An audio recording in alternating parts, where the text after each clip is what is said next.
Buenos días, qué gusto estar acompañado de todos ustedes. Bienvenidos a la entrevista con Francisco Gómez en la 106.9 FM Radio. Qué bueno reencontrarnos en este martes de mucho tráfico como ya es costumbre en este 12 de marzo. Fran Durán nos acompaña en controles, soy Francisco Gómez, estamos muy temprano como todos los días acompañándoles en la entrevista. Está con nosotros el reconocido ya economista en nuestra estación, César Villalona. César, muy buenos días, qué gusto que esté con nosotros. ¿Qué tal, Francisco? Un gusto estar acá. Gracias por la invitación. Bueno, para nosotros es el gusto, César, de que nos acompañe en esta mañana. Bueno, para ir entrando en detalle con un especialista, como ya les decía, en economía, César Villalona es quien nos acompaña. César, hemos llegado ya al punto que conocemos al próximo presidente de la República, diputados y consejos municipales, al igual que diputados del Parlamento Centroamericano. Estamos a un poco menos de 2 meses, cerca de mes y medio, para que cambie la Asamblea Legislativa, 2 meses y medio para que cambie por lo menos el mandato en la presidencia de la República. ¿A qué nos vamos a enfrentar? ¿Qué vislumbra para El Salvador económicamente para el próximo quinquenio? Bueno, o antes, para lo que resta del quinquenio actual y lo que viene, César. Bueno,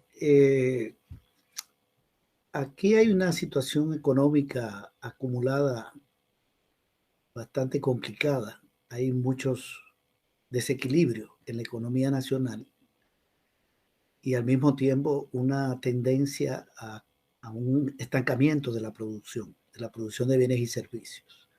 La economía salvadoreña no repunta. Está entrando en lo que se le llama ciclo recesivo, que es cuando la tasa de crecimiento de la producción es menor potencial. Lo voy a explicar así. Cuando se habla de crecimiento económico, a lo que se hace referencia es a la producción de bienes y servicios en la economía de un país. Por ejemplo, dicen, la economía de Costa Rica creció 4%, o la economía de China creció 6%, o la India. Esa palabra, creció la economía, lo que quiere decir es que la producción de bienes y servicios de ese país aumentó en ese año. Si la economía creció es porque aumentó la producción. ¿Qué se produce? Bueno, muchísimos bienes y servicios. ¿Quiénes producen? Las empresas. Entonces eso lo computa el Banco Central. El Banco Central sabe cuál es la producción de El Salvador, de maíz, de frijol, de arroz, de ropa, de calzado, etcétera, porque es una información que se acumula, estadística.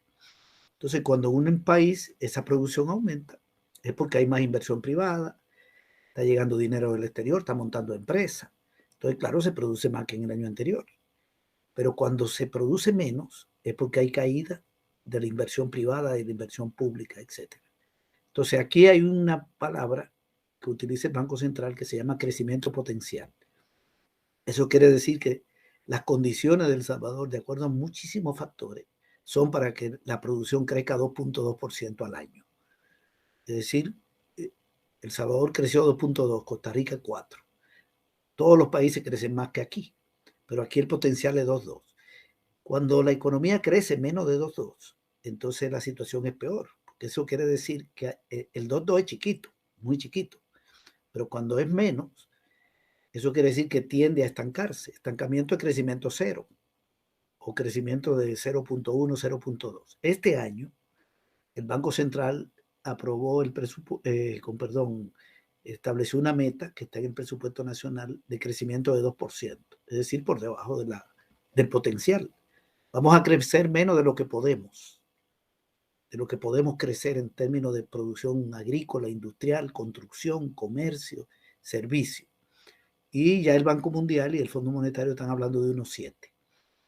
Es decir, han hecho un cálculo incluso peor que el que ha hecho el gobierno, y el del gobierno es malo, porque el año pasado un crecimiento de 2, 3 según el gobierno, entonces este año 2, Pero ¿cuál es la verdad? Que la economía salvadoreña no tiene un dinamismo importante. No es un país donde vemos que estén llegando empresas extranjeras a montar negocios, que se estén haciendo grandes inversiones privadas ni públicas. Entonces, esto tiene que ver con un problema de demanda interna, que aquí no crece mucho la demanda de la población, la capacidad de compra de la población. No crece el dinero que circula en la economía. Este es un problema que viene de años, pero que se ha estado agravando. Como estamos dolarizados, aquí no circula moneda nacional y solo aumenta la capacidad de que haya más dólares en la economía si entran más dólares que lo que salen. Y entran por exportación, entran por remesa y salen por pago de deuda, por importaciones. Hay entrada y salida. Pero el Banco Central, como no hay moneda, no puede inyectarle dinero a la economía. Entonces eso crea demasiadas amarras monetarias en el país, dificultades para que el consumo se expanda. El año pasado, por ejemplo, hasta diciembre, el dinero que circula, el medio circulante, disminuyó 7%. En el año 2023 hubo menos dinero en manos de la gente. Eso es lo que quiero decir cuando hablo de medio circulante. Y este año ya en enero las remesas cayeron. Las remesas cayeron menos 0.4, 2 y pico de millones de dólares. No es que no hubo remesas, sino que entraron menos remesas que en enero del año 2023. Y las exportaciones, que es otra fuente de generación de dólares, ya el Coexport dijo que van a caer en los primeros 3 meses del año. La producción que se vende en el exterior está cayendo por problemas del mercado de Estados Unidos, los mercados de Centroamérica, por una problemática internacional, pero eso significa menos entrada de dólares al país.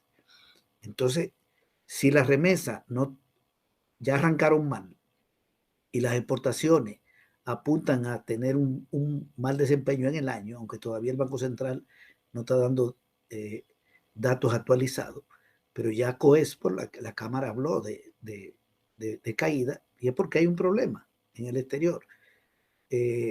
Las maquilas están vendiendo menos, etcétera. Entonces va a entrar menos dólares, porque esas son las dos principales fuentes. Hay una tercera fuente de entrada de dólares, que es la deuda. Pero la deuda del gobierno, que está creciendo, no es con empresarios del exterior, es con la banca nacional y los fondos de pensiones. Y eso no le mete dólares al país, porque esos dólares aquí están. Entran dólares y el gobierno vende bonos o le hace un préstamo a un banco internacional, como el Banco Mundial, y entran 1.000 millones de dólares. No estoy diciendo que necesariamente esa deuda es buena, pero estoy hablando en términos del circulante. Y el gobierno no coloca bonos en el exterior desde el año 2020. En el 20 colocó por 1.000 millones, desde el 21 no vende un centavo. Entonces está echando mano de los recursos internos, de la banca y de los fondos de pensión. Y le presta un poquito al Banco Centroamericano, un poco. El BID, la Corporación Andina de Fomento, le echan la mano.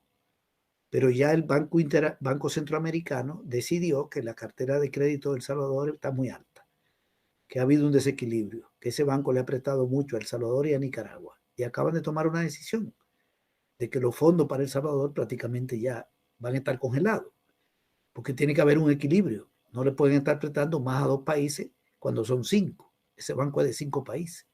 Entonces vamos a tener problemas para entrada de dólares por ahí, que es una de las pocas vías.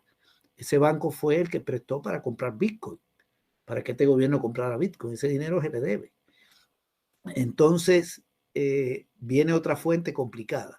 Y acaba de salir una información, porque están desesperados para que lleguen dólares, de que le van a quitar el impuesto a la renta a inversiones extranjeras. Es una información que no está muy clara, salió hoy en la mañana. Metieron un proyecto de ley ayer para ver si vive en Estados Unidos, viene aquí, monta una empresa y no paga impuestos. Y si se lleva el dinero, que tampoco paga impuestos. Vamos a ver que si eso es una fuente de divisa, pero además, como quieren exonerar de impuestos a inversiones, eso va a hacer que los ingresos del gobierno se vean afectados. Por el lado del impuesto sobre la renta, que es el segundo más importante después del IVA. Este gobierno se sostiene en 2 impuestos, el IVA y el impuesto sobre la renta. El de la renta es el 40% de cada $100 que recauda, y el IVA es 45%, ahí está el 85%. Entonces golpean la finanza pública. Entonces hay una desesperación. ¿Pero a qué voy? A que ese problema de circulante de que no crece el circulante, no permite que los empresarios del país amplíen sus inversiones y no permite que venga inversión extranjera, porque somos el último. ¿Qué está haciendo Calleja? Bueno, Calleja acaba de decir sacar $1.000 millones de aquí para invertirlo en Colombia. ¿Por qué no lo invertí aquí? Bueno, porque si monta aquí, hace una inversión y llena este país de supermercado, que es lo que él tiene, o de cualquier empresa, ¿quién le va a vender? Entonces ese dinero aquí no se puede invertir porque habría una sobre oferta, porque lo que va a vender es productos importados, cuando no hay demanda suficiente en el país. Entonces, ¿qué hace Calleja? Dice, no, este dinero en El Salvador no hay demanda. Entonces invierte en Colombia, pero no es solo él. Eso significa producir en Colombia, pero no producir en El Salvador, porque esa es una producción de un servicio comercial. Y así hay otros que siguen sacando el dinero y no entra inversión. El año pasado fueron un poquito más de 300 millones, Costa Rica más de 3.000, Guatemala más de 1.000 y pico, 1.500, 1.600, Honduras más de 1.000, Nicaragua también, de inversión extranjera, entran a esos países. Y aquí 300 millones, que por cierto, cuando Seren se fue en el 2019, ese año entraron 800, que no era mucho, 800, tomando en cuenta cómo entran a los demás países de Centroamérica. Las inversiones extranjeras en Costa Rica superan los 3.000 millones. Y Nicaragua, que tiene una economía más chiquita, anda por los 1.300, 1.400 millones. Pero ahora es peor que en el 19. Cada vez es menos la inversión extranjera. Incluso están encerrando empresas de maquila en el país y otras. No hay condiciones para la inversión extranjera. Y hay otro problema, que es la inseguridad política y jurídica. Porque aquí no hay Estado de Derecho. Entonces, ¿qué empresario va a invertir aquí? Con un presidente que impone al fiscal, con un proceso electoral fraudulento, un presidente que se religió a pesar de que la Constitución lo prohíbe. Aquí no hay ley. En El Salvador no hay ley. El Estado es Bukele, lo que él decida. Este es un problema político. El Tribunal Electoral haciendo un papel ridículo en unas elecciones, un instrumento del gobierno. Una presidenta llorando el día que le entregó la credencial a Bukele, entusiasmada por la victoria de Nuevas Ideas. Una cosa totalmente, pero aquí hay embajadas que ven eso. Y los empresarios extranjeros ven eso. Y los agregados comerciales y económicos de las embajadas. Es decir, México, un empresario mexicano sabe qué está pasando en El Salvador. La persecución política, el estado de excepción permanente, todas las violaciones al marco legal promovido por el presidente de la República y todos los funcionarios que aplican su política, incluyendo principalmente lo del órgano judicial. El fiscal de la República persiguiendo a la oposición política y tolerando la corrupción de su gobierno, del gobierno al que él pertenece.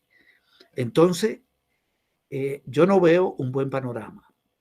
Si no entran suficientes dólares, no crece la demanda. Eso pasa a un segundo problema, se traslada, que es la poca inversión pública, privada, sobre todo la inversión privada, nacional y extranjera, sobre todo la nacional, que es la más grande, y por lo tanto no va a haber un crecimiento de la producción ni del empleo. Ahí me meto en otra variable. Si no repunta la economía, entonces, ¿qué generación de empleo va a haber? Y todo esto en un contexto de encarecimiento, porque todo está caro. El poder adquisitivo está peor. Mira, una persona que tiene una pensión de $100, un veterano de guerra, no puede comprar lo que compraba en el 19. Entonces, ¿a quién le va a vender Calleja? Si la persona le bajó la capacidad de compra en un 30%, que es lo que ha crecido el costo de la vida desde el año 2019, 30%. Y la pensión sigue en $100. Lo otro, la finanza pública, esto es un ejemplo micro, pero son millones de personas afectadas. La finanza pública está en bancarrota. El gobierno acaba de salir de información, ya debe más de 50 millones a la universidad. Andaba por 48 millones, ya la deuda 98. La deuda ha subido, que es la última información que acaba de salir, está en los medios de prensa de hoy, 52 millones de dólares. Y la UE acaba de decir, el rector, que no sabe qué van a hacer ahora en lo que queda de mar. Ya decidieron frenar el programa de beca, no pagarle a los profesores auxiliares. Están entrando una reducción de gastos. Está ahogada. Pero, ¿qué expresa eso? expresa que el gobierno no le interesa a la UE, pero también el gobierno está en una situación mediante la cual lo que recauda no le alcanza para cubrir el gasto en todos estos años. Entonces lo que hace es endeudarse. Y la deuda, que estaba en 19.800 millones de dólares, la deuda del Estado, ya se acerca a los 29.000 millones, son 10.000 millones, casi 50% en apenas 4 años, porque este gobierno termina en junio. Y estoy dando el dato hasta diciembre.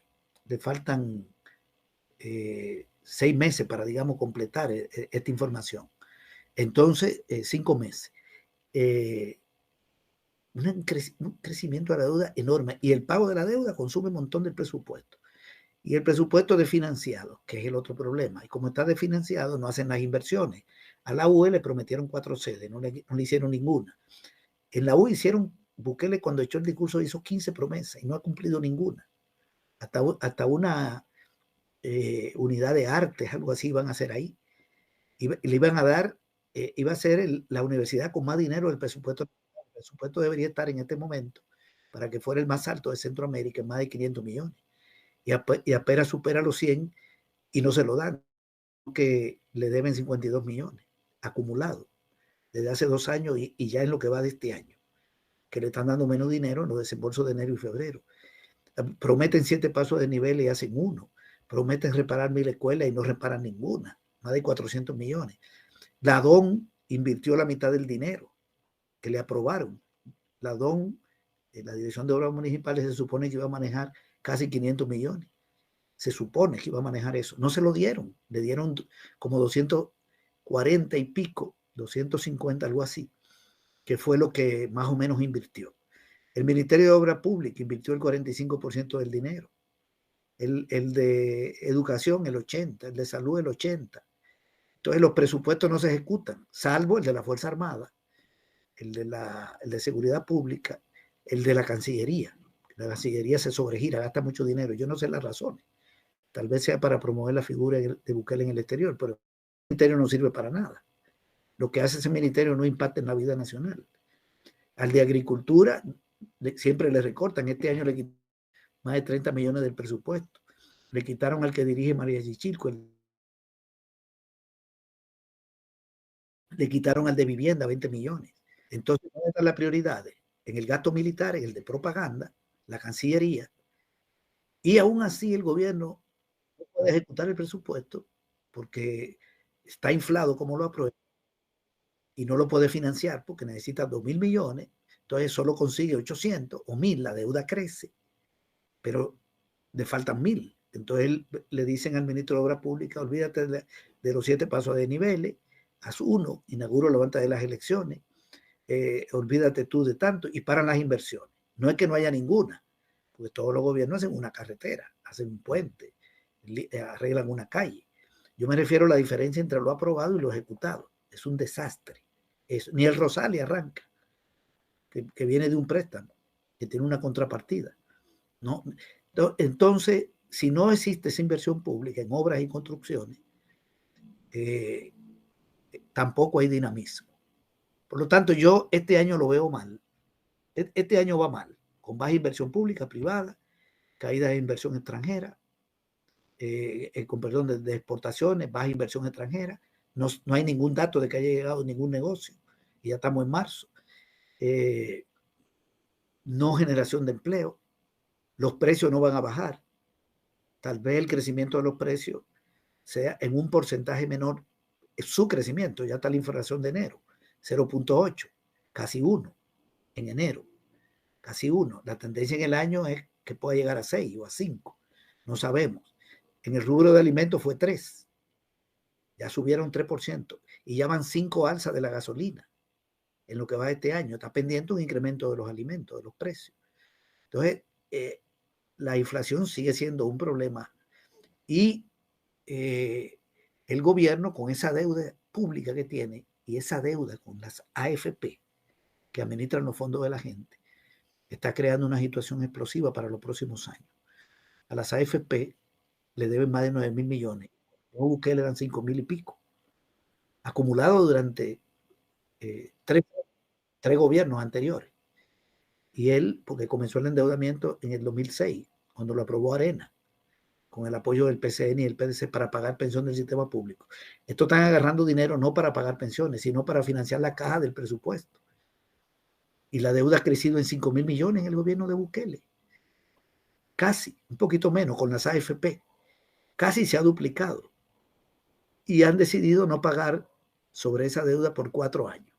Es decir, que si tú tienes dinero en una AFP y ese dinero se lo prestaron al gobierno, el gobierno no le va a poner, no le va a pagar por ese dinero tuyo durante 4 años ni intereses ni amortización. Ya pasó el 23, tampoco van a pagar en el 24, ni en el 25, ni en el 26. Pero siguen agarrando dinero. Ya agarraron en enero 140 y pico de millones. Vamos a ver cuando salgan los datos de febrero.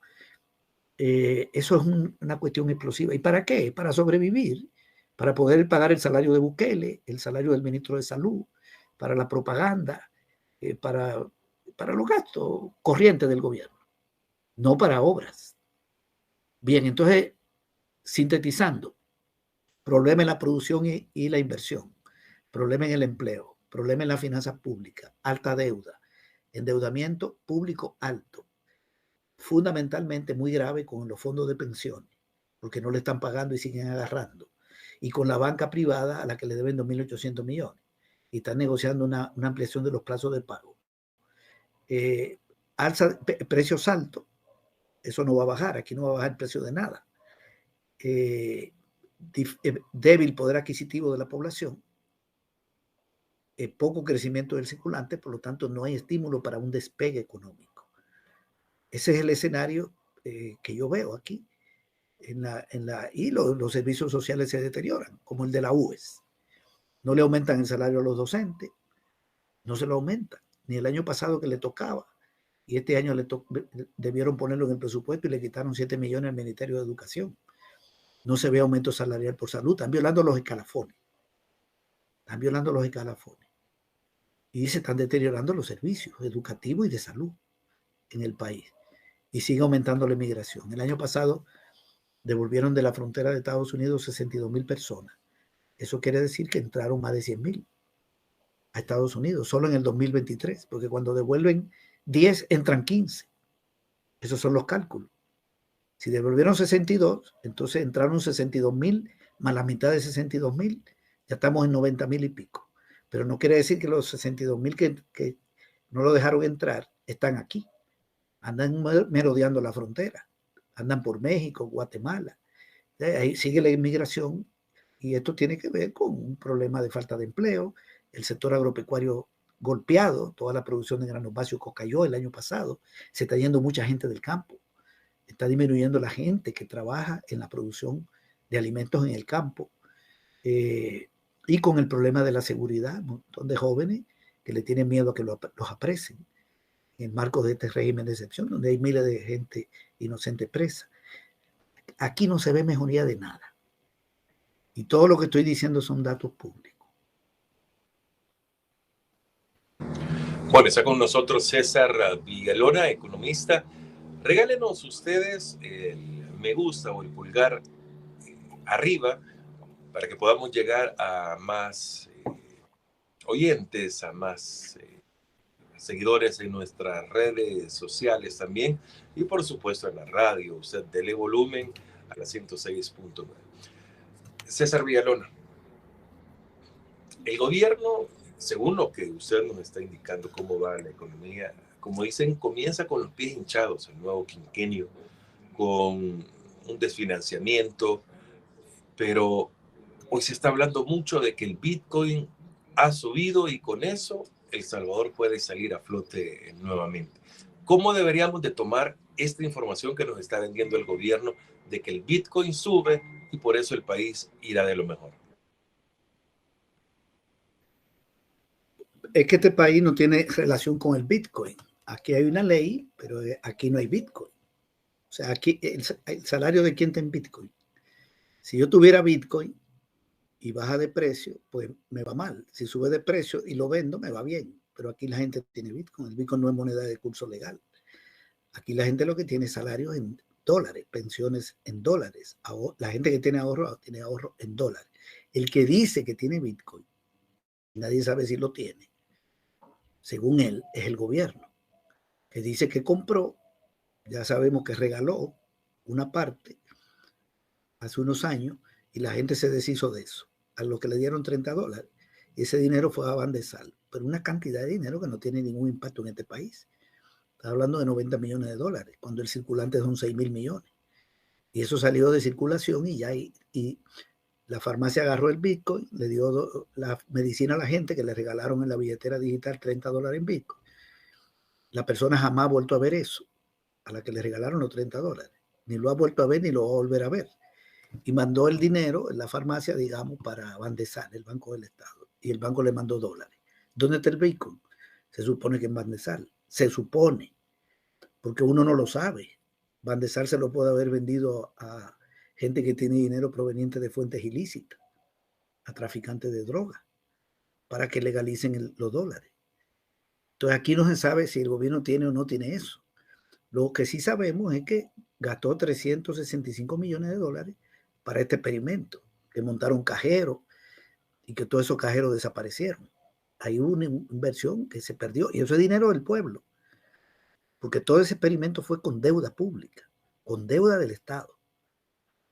Y yo no sé dónde hay un cajero, no sé, no, yo nunca lo he visto, pero invirtieron millones en eso, invirtieron millones de dólares en propaganda, porque cuando Bukele habla de eso, le dedica tiempo del día a hablar de eso, y en ese tiempo del día él cobra su salario.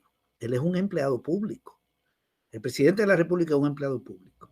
Si él se pasa media hora hablando del Bitcoin, nosotros tenemos derecho a decirle trabaje. En esa media hora trabaje. Deje de estar hablando de algo que no existe. Y el salario suyo sale del IVA. Entonces eso es corrupción, porque está dilapidando recursos públicos y no trabaja. Porque él tiene que trabajar 8 horas, según la ley. Y también el ministro de Hacienda. 8 horas es la jornada laboral de un empleado público. Si en esas 8 horas un ministro se pone a hablar del Bitcoin, no está trabajando. Está hablando, es como que tuviera, en vez de estar trabajando, se va a una cantina a tomarse un café, a una cafetería. Sale de su oficina y se va a tomar un café. Ellos deben dedicarse a trabajar y no de estar hablando de cosas que no existen. Entonces, el que era ministro de Hacienda, cuando comenzó a bajar el precio del Bitcoin, dijo, no hemos perdido dinero, aquí tenemos un Bitcoin, pero no lo hemos vendido, lo compramos en $57,000 promedio. Sí, hoy está en 20,000 y pico, pero no lo hemos vendido, no hemos perdido, pero nadie sabe si es verdad. ¿Quién puede verificar que tenían eso? Yo no sé si perdieron. Yo no sé, pero él decía que no habían perdido. Es decir, por ejemplo, yo compré un Bitcoin en $57,000, ahora está en 25, pero yo no lo he vendido, por lo tanto no he perdido. Si lo vendo, ya no recupero los 57,000, sino que recupero 25, entonces perdí. Y él insistía en que no lo hemos vendido. Ok, entonces según el ministro de Hacienda, parece que el gobierno tiene Bitcoin, pero esa no es una fuente pública. Una fuente pública es que yo le pida datos a la OIR, con perdón, a la OIR no, a la, ¿cómo que se llaman? A la Oficina de Información Pública. Tiene un nombre. OI, la oficina que se crearon con la ley de acceso a la información pública que se aprobó en el gobierno del Frente, y que me la den. Una fuente es cuando el Banco Central publica en su página web la deuda pública. Una fuente no es un Twitter de Bukele, ni es un Twitter de un ministro, ni es lo que diga Bukele en un programa de televisión. Esa es una opinión de un ciudadano. O sea, yo no tengo ningún interés en creer lo que diga el presidente de la República. De hecho, tiende a mentir mucho. Entonces, yo no sé si tienen Bitcoin, pero el ministro anterior decía que sí tenían. En la sociedad no circula eso. La sociedad lo que hay es dólares. Ok, pero ellos decían que tenían y que no habían perdido. Ahora resulta que el Bitcoin sube de precio. Bueno, entonces Bukele dice, no, pero no lo vamos a vender. Mandando la imagen de que ellos tienen una gran pensada. Nosotros somos genios tan grandes que fíjense que hoy si vendemos ganamos y no queremos. Eso es propaganda. Al rato no tienen nada. Se lo pudieron haber vendido ya a narcotraficantes para que lavaran el dinero o a gente que tiene dinero proveniente de de tráfico de armas, tráfico de personas, dinero de evasión de impuestos, de extorsiones, de secuestro, porque aquí legalizaron que se pueda comprar Bitcoin. Un delincuente que tiene dinero, digamos, un funcionario público que se robó 10 millones de dólares, no sabe cómo lo va a legalizar. Puede comprar Bitcoin a Van de Sal, si es que Van de Sal luego lo cambia por dólares y lo limpia. Aquí se puede limpiar eso a través del Bitcoin. Eso no se puede hacer en Francia, en Costa Rica, ni en Guatemala, porque ahí eso no existe. Como algo legal. En ningún país circula el Bitcoin como moneda de curso legal, incluyendo El Salvador, no circula. Pero hay un banco aquí que parece que tiene, o que dice que tiene. Y si lo tiene, se lo puede vender a los que quieren lavar dinero. Para eso puede servir. Entonces, eso está subiendo. Mañana cae a 20,000, porque esa es una lotería. Y no hay ningún... Lo que está diciendo Bukele es, bueno, que suba. Nosotros no lo vamos a vender para ganar dinero. Vamos a dejar que suba. Entonces, ¿cuál es el beneficio? Mira, con eso es un relajo y es un distractivo. Es un distractivo. Como está ahora hablando de que va a resolver el problema de Haití. Frente a todos los problemas económicos que hay en el país, que es lo principal para la gente. La gente no encuentra empleo, todo está caro, el dinero no alcanza. Y le dijeron a Bukele, bueno, si usted es presidente por 5 años más, esto resuélvalo. Eso era lo que espera la gente, que resuelva los problemas económicos. Entonces, todos los días él tiene un distractivo. Ahora va a resolver el problema de Haití. Bueno, yo eso es lo que puedo comentar, pero aquí este es un país dolarizado y seguirá dolarizado. El Bitcoin no es moneda, aquí no hay precio de ninguna mercancía en Bitcoin, sino en dólar, y no hay salario ni nada de eso, ni intercambio. Bueno, César, estamos ante, bueno, la amenaza que ha hecho la nueva presidenta, si no me equivoco, directora ejecutiva del Banco Centroamericano de Integración Económica, las condiciones del Fondo Monetario Internacional también sobre la situación económica de muchos países, y hablo muy específico de El Salvador, que es el que nos concierne. Aquel juego que se está haciendo de que si gana Trump o si gana Biden, los republicanos o los demócratas, que eso también pueda afectar la economía. O sea, dependemos mucho a nivel internacional la economía de nuestro país, o sea, para dónde vamos por todas las aguas que se están moviendo en el ámbito internacional, César. Sí, ok. Y en el nacional, mira, tú mencionabas el Fondo Monetario. El presupuesto de este año necesita 1.500 millones de dólares para ser ejecutado.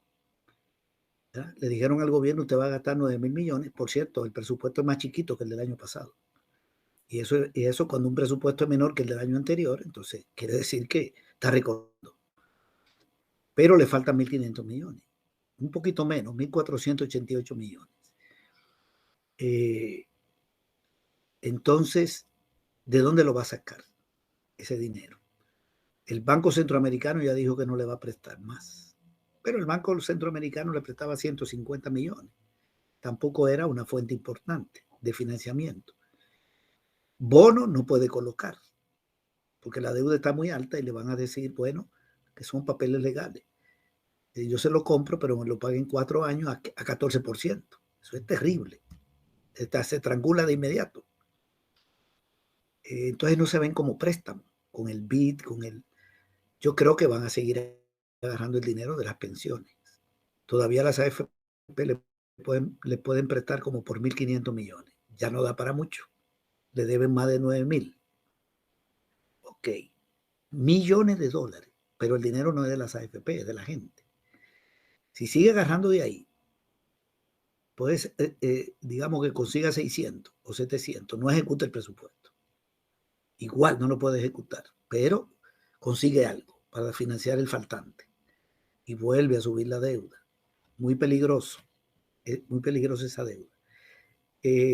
Entonces, lo que aparenta es que puede llegar a un acuerdo con el Fondo Monetario. Podría llegar a un acuerdo y decirle, présteme usted los 1.400, pero ya sabemos que el fondo le está diciendo que tiene que subir el IVA y que tiene que recortar el subsidio al gas y frenar las contrataciones públicas, las compras y el empleo. Yo no sé si Bukele lo hará, porque eso va a provocar un malestar de inmediato si suben el IVA. Él está en una situación difícil, pero si no echa mano del fondo, entonces ni le va a meter dólares a la economía y no va a crecer el circulante, ni puede ejecutar el presupuesto. Ok, este es un problema que tiene ahí que vamos a ver cómo evoluciona. Y mientras tanto sigue subiendo la gasolina y van a seguir los precios subiendo. Luego, en el exterior hay una problemática. El país es muy dependiente del mercado internacional o del mundo, muy dependiente de otros países, sobre todo de Estados Unidos y de Centroamérica. ¿Por qué? Porque en Estados Unidos se coloca el 45% de las exportaciones, de todo lo que se vende, de todos los productos que este país exporta. El 45% de todas esas exportaciones va a un país, que es Estados Unidos. A Centroamérica va un 40%. Ahí está concentrado el comercio. Luego está México, Colombia, República Dominicana, un poquito. Y Estados Unidos no se ve bien. Pero además de Estados Unidos vienen más del 90% de las remesas. Solo de Estados Unidos. Un poquito viene de Canadá y de otros países. Es tremenda la dependencia de Estados Unidos. Pero además de Estados Unidos viene más de la mitad de las importaciones. De todo lo que se trae de fuera se trae de Estados Unidos. Y otro porcentaje muy grande, como un 30% de Centroamérica. Y también mucho de China.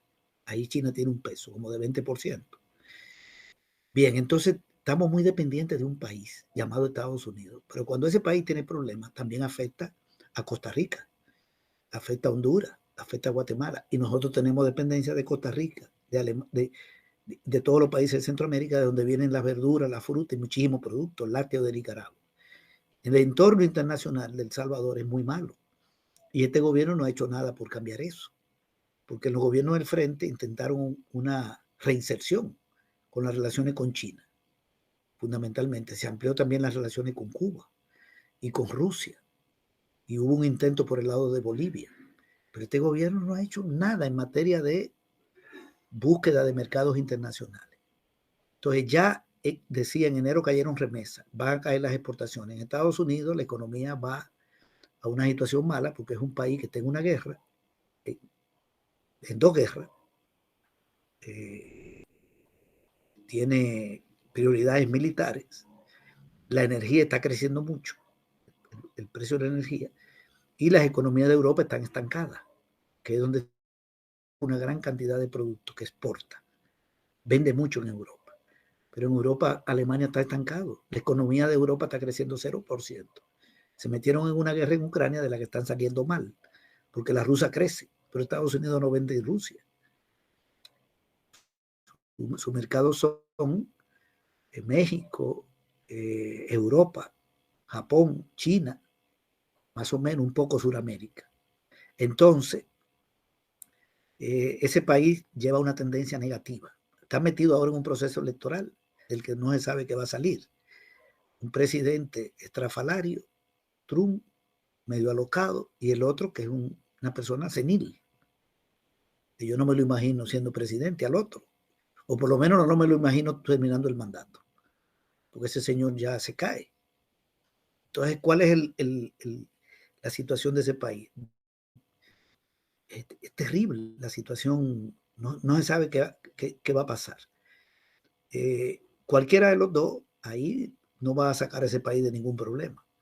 Entonces, ya están cayendo las remesas y están cayendo las exportaciones. Eso va a seguir. Estados Unidos no va a repuntar, no va a un levantamiento. El mundo que está creciendo es Asia.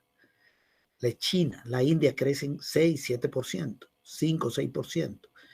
El BRIC, Brasil, Rusia, la India, China, que ahora se incorporó al BRIC. Irán, Arabia Saudita, Irán, economía 17 del mundo. Arabia Saudita, economía 19 del mundo. Egipto, economía 40 y pico del mundo. Se incorporó, se iba a incorporar a Argentina, finalmente no entró por Milei. Pero el BRIC es un bloque económico que supera a Europa y a Estados Unidos. Solo China supera toda Europa. La producción de China supera la de la Unión Europea. Solo la de China, para no meter ya la de Rusia, la de la India, que es la economía 5, que ya superó a Inglaterra. Rusia es la número 12 y Brasil la 11. Tiene entre los primeros 12 países 4 que están en el BRIC. Y está Sudáfrica, que es la economía 33. Es un bloque fuerte. Ese es el bloque que está en expansión. Y el bloque decadente es Europa y Estados Unidos. Ese es el mundo decadente que está siendo desplazado. Imagínate la India, que hace 10 años era la economía 12 del mundo, hoy es la quinta. Ya dejó atrás a Francia, a Inglaterra, a Italia, a España. Dejó atrás todo eso. Dejó atrás a Corea del Sur. Dejó atrás a Canadá, que está entre la primera 10. Y Rusia creciendo 4% en el último trimestre del año pasado. En medio de una guerra su economía crece. Y China ni hablar. Bien, entonces ese es el mundo en expansión. Y nosotros estamos vinculados al mundo decadente. Porque el gran vínculo nuestro es con Estados Unidos. Y eso lo va a reforzar Bukele. Porque Bukele aquí necesita el respaldo del gobierno de Estados Unidos para todas sus violaciones legales. Necesita el respaldo de Estados Unidos y de la Fuerza Armada. Y lo tiene. De los dos lo tiene. A un gobierno lo tumban los militares. Y los militares lo tumban por orden del gobierno de Estados Unidos. Punto. Lo demás son factores que contribuyen. Una huelga, un ataque de los medios de comunicación. No, pero a Zelaya lo tumbaron los militares por orden de Obama. Punto. La oligarquía contribuyó con esa caída a través de su campaña y de todo lo que hizo, hasta sectores de la iglesia. Pero el militar es el que agarra a Zelaya y lo saca del país. Y sabe que lo puede hacer porque el gobierno de Estados Unidos no va a protestar, sino que está detrás de la orden. Entonces Bukele tiene ese respaldo. Bukele no tiene riesgo por ahí. Pero eso significa mayor atadura con ese país, que es un país que no nos permite salir adelante. Porque ¿qué desarrollo va a tener este país vendiendo en Estados Unidos y comprando allá? Y con remesas, que ya no van bien las remesas. Hay que diversificar, hay que insertarse al mundo en expansión. Y este gobierno no anda en eso. Este presidente lo que hace es insultar a Petro, insultar a Maduro, que a veces se hace loco. Y su gran amigo es Milei, y el otro, un loco que está gobernando en Argentina, un tipo medio demente. Entonces, no anda bien en esa reinserción internacional. Y eso no le va a permitir al país nada. ¿Qué vende este país en Argentina? Para que el gran vínculo de Bukele sea con el presidente argentino. Debería visitar Brasil a ver si hay inversiones brasileñas que puedan venir aquí, o ver cómo de Brasil se abre el mercado para exportaciones de empresas medianas, pequeñas de El Salvador que puedan vender en Brasil con condiciones para que despegue la economía. Pero sus amiguitos no se ven bien a nivel internacional. Entonces, creo que la inserción nuestra en la economía internacional no favorece el crecimiento económico nuestro ni nuestro desarrollo. Los aliados no son los mejores con este gobierno. César, quisiera dejar los últimos minutos del programa para que volvamos y tratemos de entender qué está pasando con el fondo de pensiones. Usted ha mencionado de que el mes pasado se agarró un poco más de 100 millones de dólares, que el año pasado fueron miles de dólares, que el antepasado también, que otros gobiernos también agarraron, de que esa alcancía se va a acabar. O sea, ¿qué tan finita es esa alcancía en la que probablemente nosotros no veamos a corto tiempo lo que pueda afectar, por lo menos a mi generación, digamos?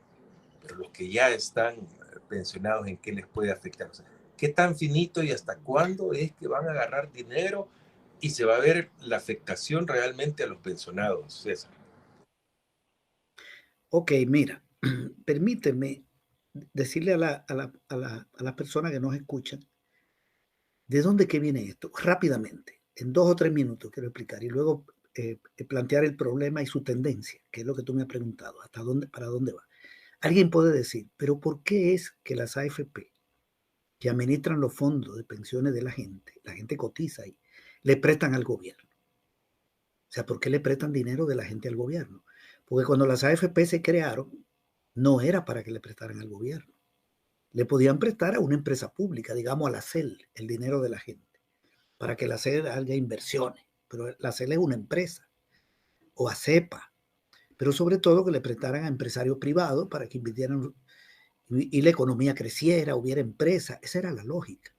Es decir, yo digamos que cotizo en una AFP todos los meses, supuestamente, yo no estoy cotizando, pongo ese ejemplo. Me descuentan de mi salario, el patrón pone una parte, el dinero cae en una cuenta. Yo quiero que la AFP ese dinero lo preste. El dinero mío, yo quiero que lo preste. Porque cuando lo presta a una tasa de interés, ese fondo crece. Esa es la lógica del negocio. No es que no lo preste, pero yo quiero que lo preste a quien lo va a pagar. Que se lo preste a quien lo va a pagar. A quien puede hacer una gran inversión. Por ejemplo, a mí me gustaría que se lo prestaran a una empresa que genere proyectos de energía solar, que es buena. La energía solar es una energía limpia. Y que esa empresa que es fuerte y que tiene ganancia, pague por ese dinero mío que la AFP le prestó y que pague una tasa de interés buena. ¿Cuánto sería buena? Digamos que 7%, para poner un ejemplo. Está bien, pero ¿qué resulta? Que desde el año 2007 las AFP le están prestando al gobierno, al Ministerio de Hacienda, enmascarado en un préstamo a Bandesal. Primero al Banco Multisectorial de Inversión y luego a Bandesal. ¿Y por qué Hacienda? ¿Por qué al Ministerio de Hacienda? Pero el Ministerio de Hacienda no va a montar una empresa. ¿Para qué lo quiere Hacienda? Para pagar las pensiones de los jubilados del Seguro Social y del INPE. Viene una pregunta, ¿y por qué el Seguro Social, la unidad de pensiones y el INPE, el Instituto de Pensiones, no pagaban esas pensiones de sus jubilados? Y hay que agarrar el dinero a las AFP. Porque esas instituciones quebraron en el 2001. ¿Qué pasó en el 2001? Que se le acabó el dinero de las reservas. ¿Y por qué quebraron? Porque la gente que cotizaba en esas dos instituciones públicas, en el Seguro Social, quienes trabajaban en el sector privado, y en el INPE, quienes trabajaban en el sector público, esa gente la pasaron a cotizar a las AFP desde el 98. 3 años después, en el 2001, se había acabado los fondos y comenzó a pagar la pensión de los jubilados del sector público el Ministerio de Hacienda. Estaba Paco gobernando y Paco decidió que el gobierno vendiera bonos y se endeudó como más de 1.200 millones entre el gobierno de Paco y parte del de Saca. Y luego en el gobierno de Saca decidieron que ya no fuera bono, sino agarrémoslo de las AFP. Es decir, présteme AFP y yo le pago.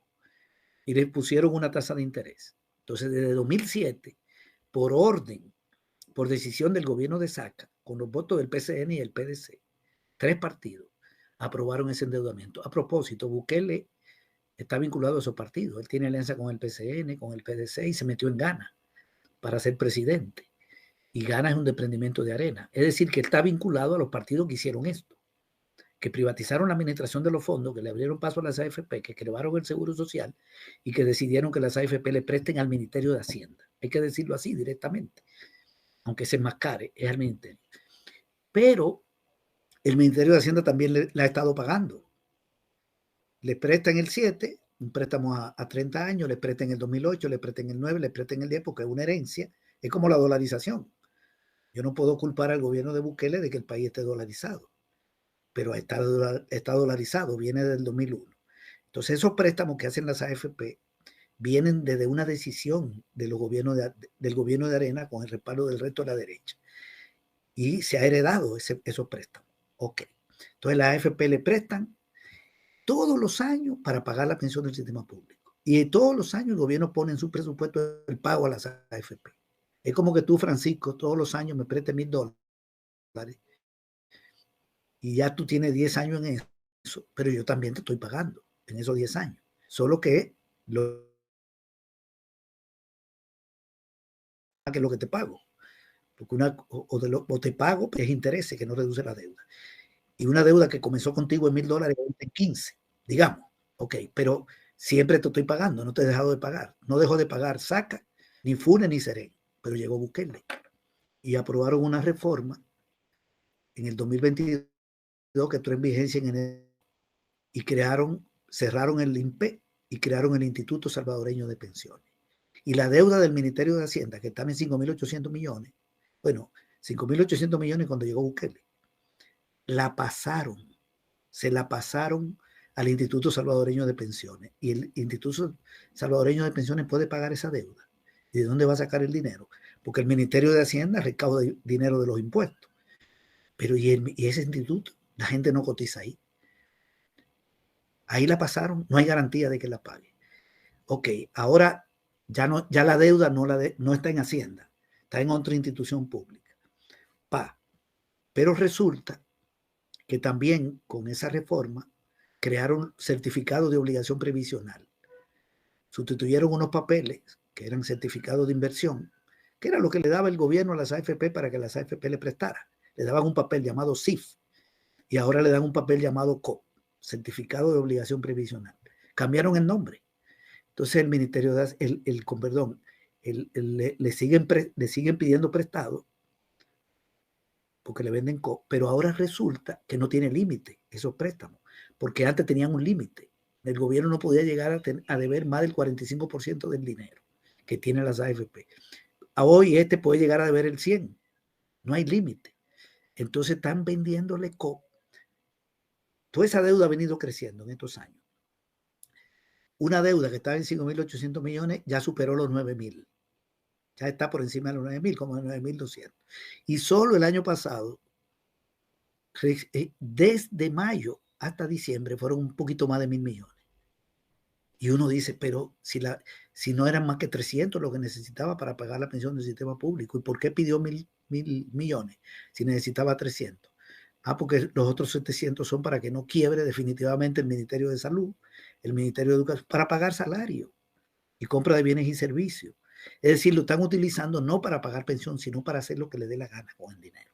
Agarran lo que quieren, ese es un cambio con respecto a cómo cuando esto se creó en el gobierno de Saca. Ahora yo agarro lo que quiero. Y segundo, aprobaron no pagarle durante 4 años. Es decir, agarro lo que quiero y no pago. Eso es lo que acaba de aprobar el gobierno de Bukele. El Instituto Salvadoreño de Pensiones surgió en mayo del año pasado.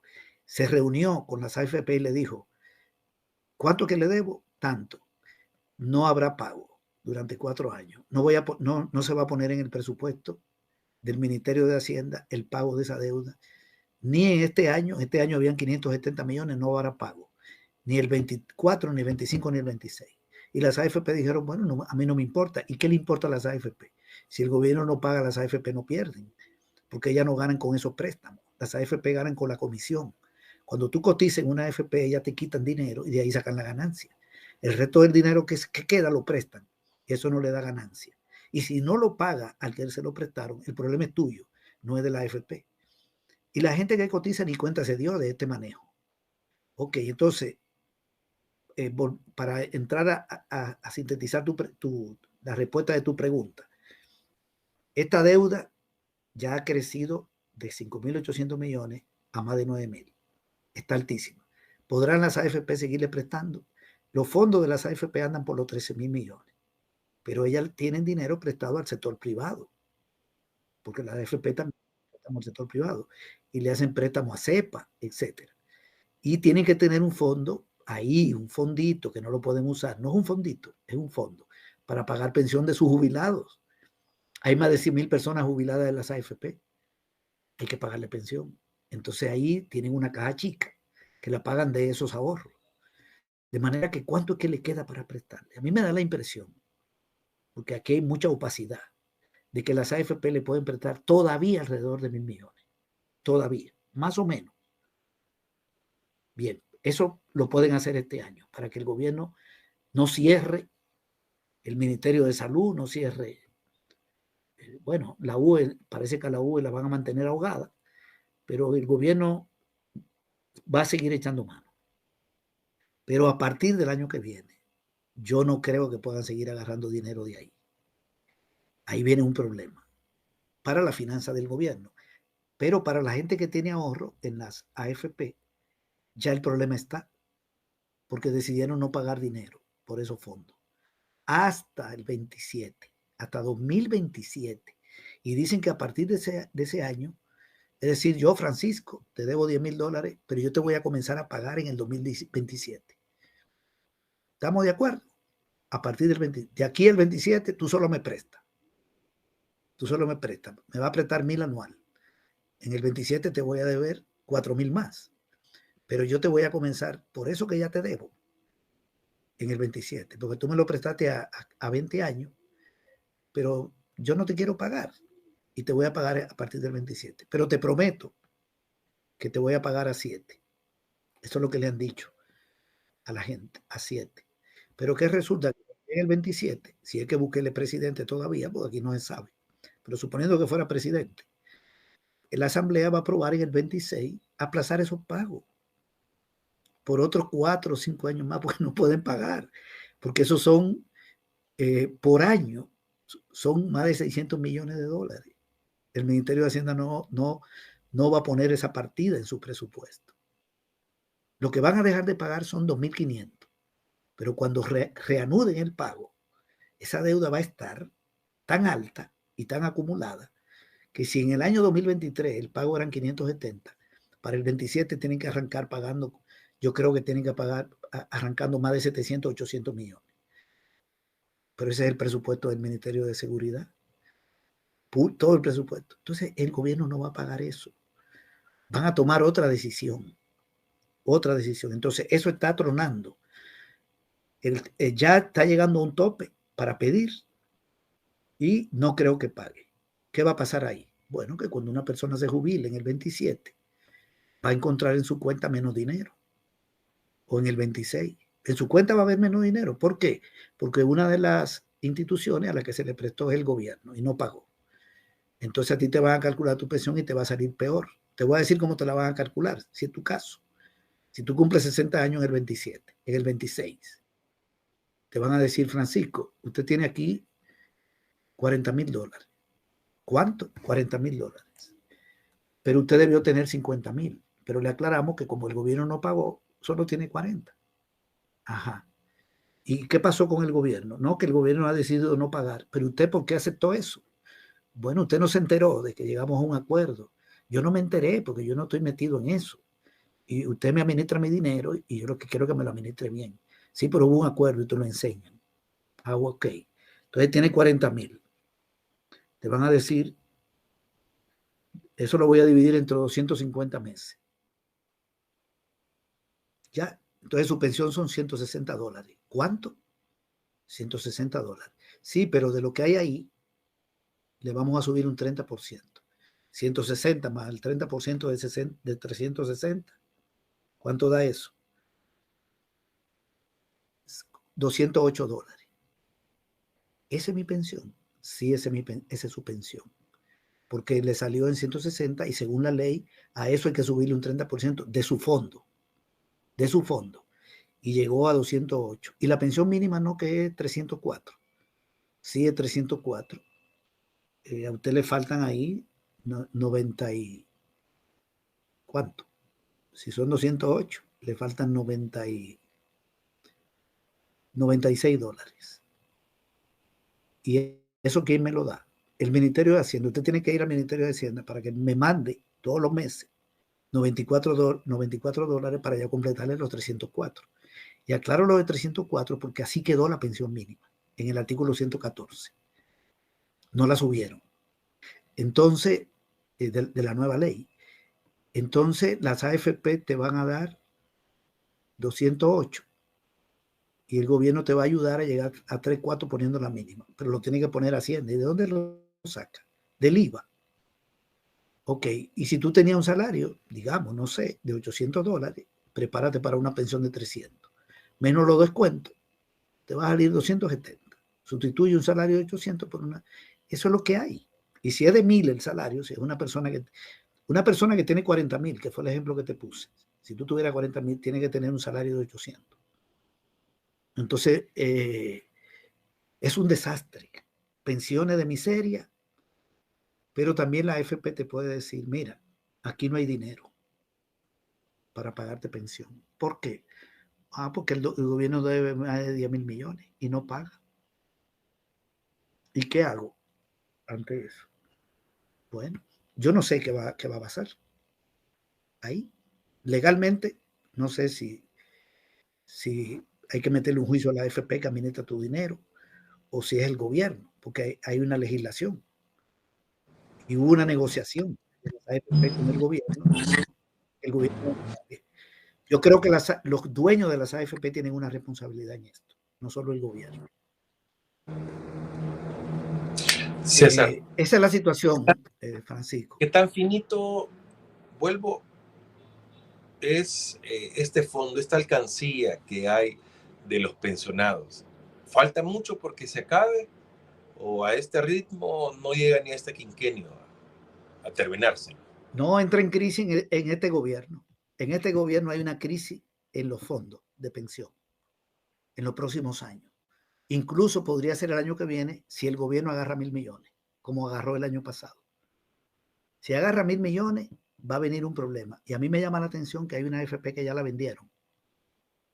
No sé qué pasó ahí con el dueño. Como que es un negocio que está en riesgo, aunque el que lo compró algo sabe.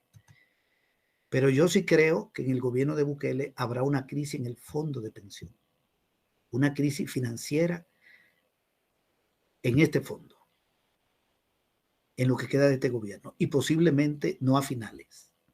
Todo depende de lo que haga, porque si decide negociar con el Fondo Monetario, por ejemplo, y consigue 1.400 millones, puede parar este año no agarrarlo de ahí.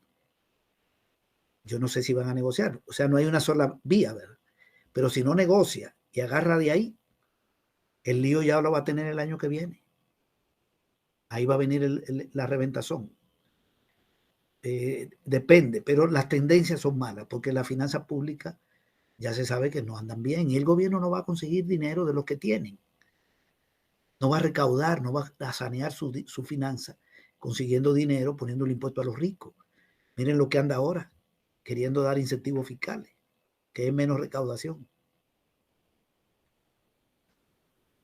Bueno, César, 8:03. Quiero agradecer que nos haya acompañado en esta mañana y nos haya dado luces. Esto último ha llamado muchísimo la atención y ha generado muchísimos comentarios, pero sin duda lo vamos a tener en otro momento para hablar de coyuntura de ese momento y volver a tocar el tema de las pensiones que están preocupantes realmente. César Villalona, economista, muchas gracias por habernos acompañado. Muy buen día. Muchas gracias, Francisco. Saludos a la audiencia.